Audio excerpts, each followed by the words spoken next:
And joining us now, the new head basketball coach at UAB, Jerod Haase. Jerod, welcome to the league, my friend. Thank you. Okay, you not only played, but you also coached with Roy Williams. How much of his style do you adapt to bring to UAB? The vast majority. I mean, I believe in what we did as a player at Kansas, and when I was on staff at Kansas, and then obviously at North Carolina. I believe deeply in it in terms of defensive principles, offensive philosophies, and we'll try and implement that here. And I'll certainly adjust things and tweak things as we deem necessary to fit our personnel. But for the vast majority of things, we really have a great system in place, and we're going to try and implement that. Obviously, you know, working with Coach Williams and being around him so much has an effect on you. But I've always talked to coaches, be it on the college level or NBA, when you move over that one seat, things get a little different. What has been the big transition for you right now, moving over to the head coaching job? Well, it is a difference that you are making the decisions, not making recommendations. That's obvious. But I think maybe the biggest compliment I can give Coach Williams is I feel prepared. And for 20 years I've been around him, it's always been learning by his example. You know, just how he handles things in the office day to day, or how he handles the recruiting part of it, how he handles the coaching part of it. And so when I'm thrown into these new experiences and new situations, I felt as comfortable as can be, I think, and I think it's been as easy as it can be in terms of a transition. Now, a lot of coaches, there's two different philosophies. Some coaches that take over new programs, they say, I'm not going to watch any tape. I want to have a clean slate for these guys.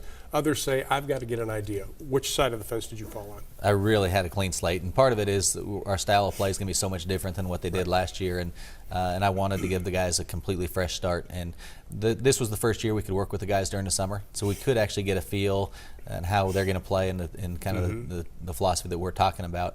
And so we'll have a little bit of a head start there. But you know, practice starts Friday. We're going to give it a go. And but again, everybody has a clean slate, and I want them to feel that way. Obviously, you have a big hole to fill with Cameron Moore, who's one of the best in the league last season, not only scoring but also rebounding.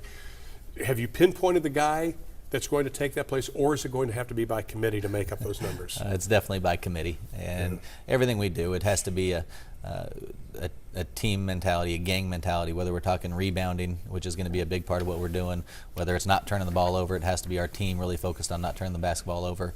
But everything we do, it's really based around the team right now. We don't have guys that have been superstars in this league, which is okay, and we can make up for those things by buying into the team concept and buying into what we're doing.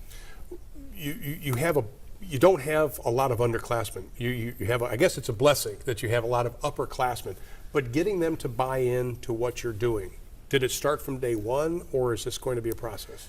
It started from day one, but I feel like they are completely bought in right now. They have been phenomenal, and everybody has had their own situations to work through and figure it out, and that probably took from some guys just a few days to some guys maybe a couple months, 3 months. But at this point, the guys are so excited about being here and want to be on the team. And I told all the guys, I said, you're welcome to be on the team, but if you want to leave, I'll help you leave, because I want the guys that are here the first day of practice to want to be here. That's much more important than a guy that scored 10 points a game. If no individual can't be replaced, and granted, we do want as much talent as possible, but we also want guys that want to be on this team. One of the things, having done UAB games last year, shooting the basketball has got to improve. I don't think you can shoot 42% and be successful. No, there's no question, and we've talked a lot about that leading up to the year, and we'll talk about it throughout the years. The quality of shot has to be there, because I think we have guys that are able to shoot the basketball. I mean, guys can put the ball in the basket, and so we're going to need to get some easy baskets in transition, easy baskets off offensive rebounds, things like that. Try and execute out of bounds plays so you're getting some easy buckets. But then we're going to talk a lot about the quality of shot, because I agree, 42% will need to improve. We talked about the people that aren't going to be there with Cameron and Obisoko, obviously. Who is the players right now that are going to have years where they improve 10, 20, 30, 40, 50% from last season? Well, I think you do have kind of the 2s and 3s and 4s in our group, Jordan Swing, Preston Purifoy, Rob Williams, that have proven they can do it at this level.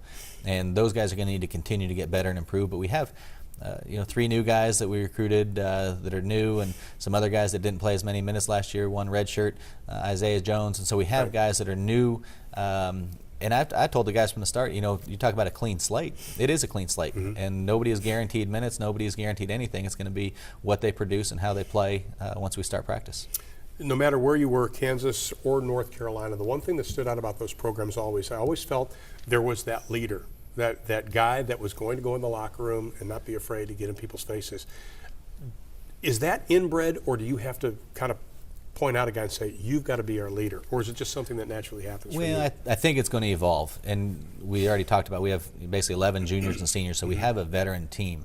And I think there are some guys that have some leadership qualities, but I don't want to just pick a guy randomly and say, you're going to be the leader of the team. It's your job to get everything situated.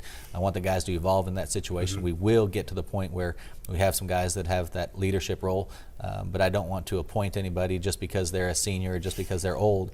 I want them to earn that role, and I think that'll happen in the preseason here. Well, you can't get away from North Carolina because you scheduled them. I know. Was this your idea or was it Roy's idea? Well, it's you know, it's something that really helps our program, and it's going to be.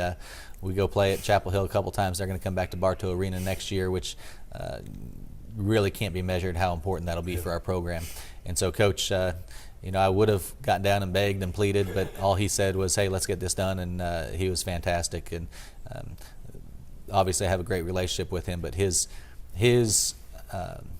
willingness to help former players, former staff, and things like that goes well above and beyond anything you could possibly imagine. What enticed you to come to UAB? There were a lot of things. I think UAB has a great reputation, basketball-wise, but also university-wise.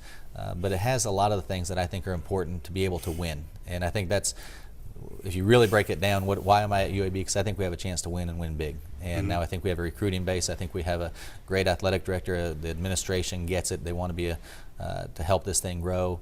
But I think it has a great history, and I think it has the opportunity to have a great future. And that's why I'm here. I think we have a chance to do big things. And I think, obviously, with practice coming up, you've got to be biting at the bit right now. I am. I mean, it's all great, you know, moving the family and everything, but it's like, I want to get this thing going. Oh, it is. I mean, for 6 months, whatever it's been, it's recruiting, it's getting the whole program situated in a manner how you want it. But with all of that being said and done, you're always thinking, hey, I want the season to start. I want to get out there and practice with the guys and start implementing all these ideas I've had for the last 20 years. And being an assistant coach, I've always kept a folder and kept things in the back of my mind. If I'm a head coach, I would like to do whatever, and now I'm going to be able to implement those things. And so, yeah, I'm fired up right now.